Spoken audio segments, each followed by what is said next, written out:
waaw salaamaaleykum wa rahmatullah taala wa barakaatuhu man la seen mbokk seen xarit Cheikh Ahmadou Bamba Fall comme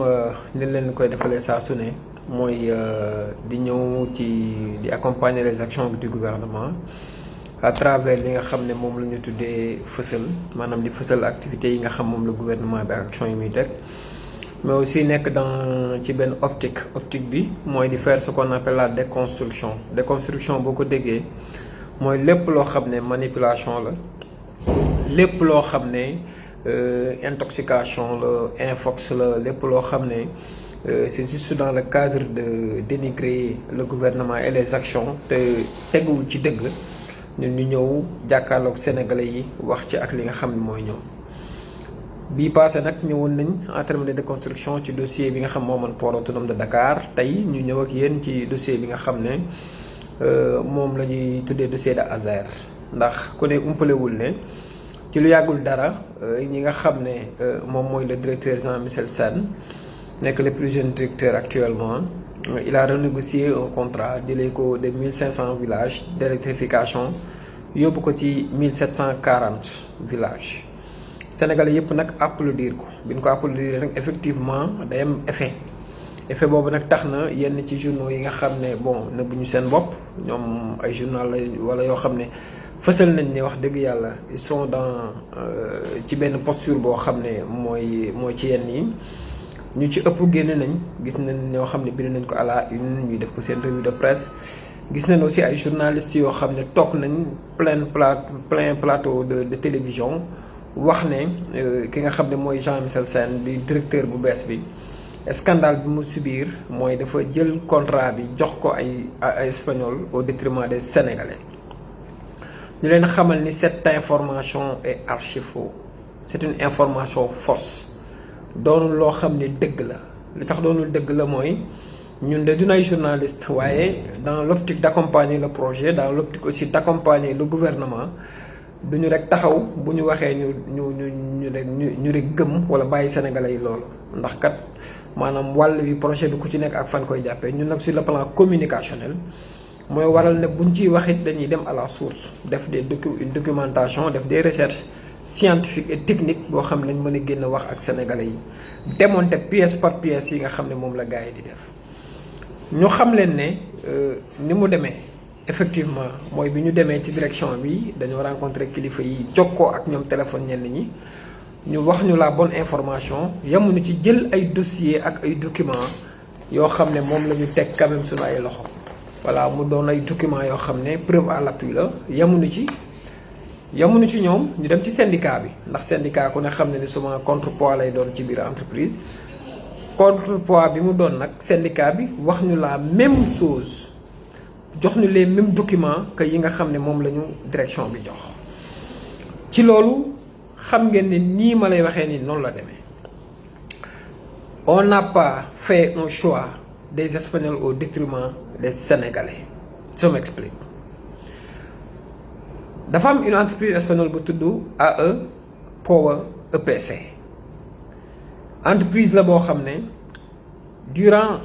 régime bi ñu génne dafa signé woon benn contrat ak Azer boo ko déggee mooy banqaas bi yor wàllu électrification rurale mooy village yeeg li koy leeral bi mu signé ak moom effectivement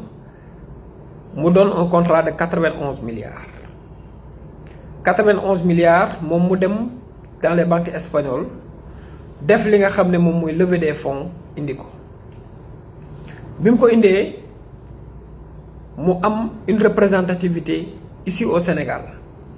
boo xam ne entreprise la bu nekk Sénégal pour un capital de 10 millions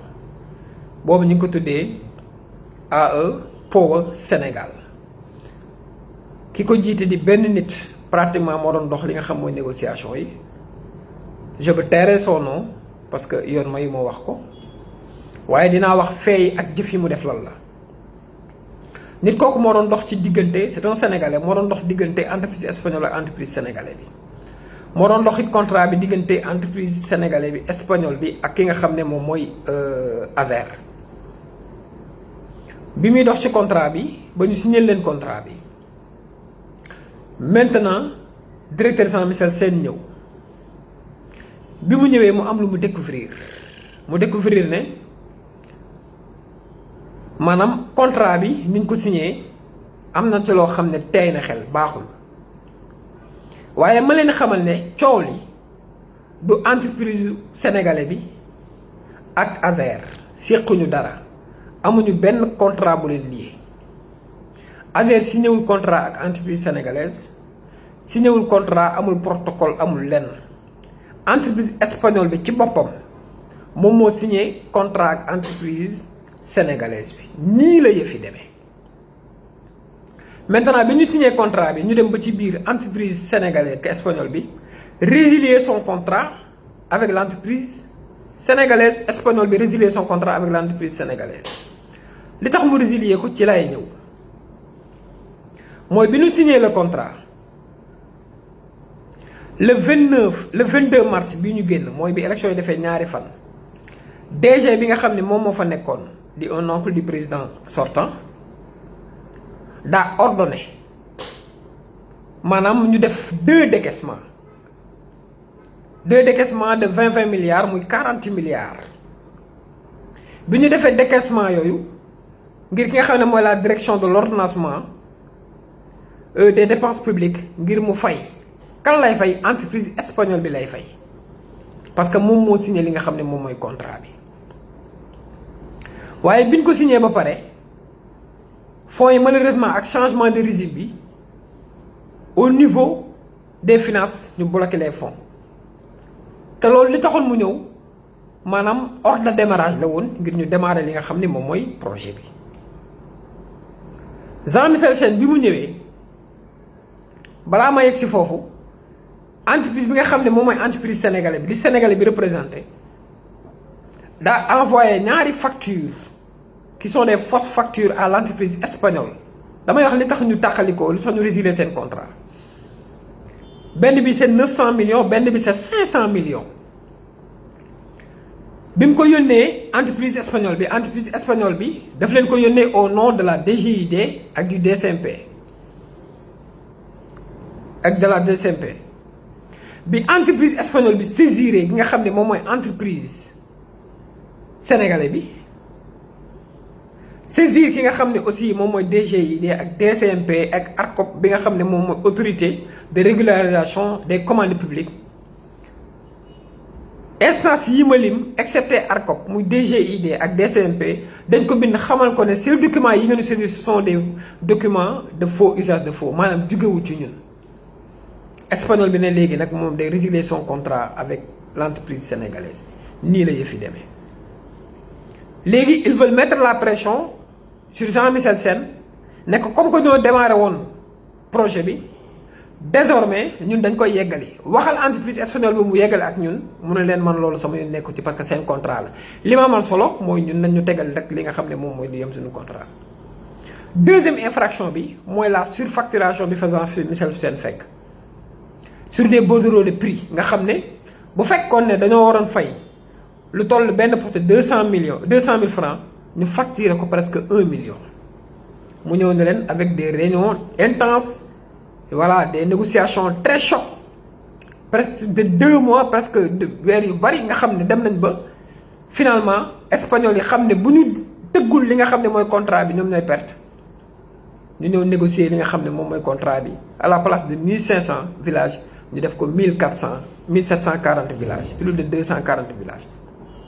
Deuxième point bi nga xam ne Jean-Michel Sène moom la négocier mu wax leen ne du ma leen wax nag ku ngeen di liggéeyal ci Sénégalais yi waaye xam leen ne 50% ci li nga xam ne moom mooy contrat bi entreprise sénégalaise yi ñoo koy liggéey ñu signé parce que moom directeur bi li mu am mooy nee na ñaari acte rek laa am mooy benn na entreprise espagnole bi respecté ses délais deuxièmement aussi livrable bi na ma ko livré mooy les 1740 villages yi ñu war a électrifier nañ ko électrifier donc nii la yëfi demee duñ ci yokk te duñ ci wàññi donc cette entreprise sénégalaise dont on parle n'a jamais eu de rapport avec Azer mais dafa am rapport ak yi nga xam ne pratiquement moom mooy entreprise espagnole bi entreprise espagnole boobu nag moo résilier ay contrat am selon les faits yi nga xam ne tey jii moom laa wax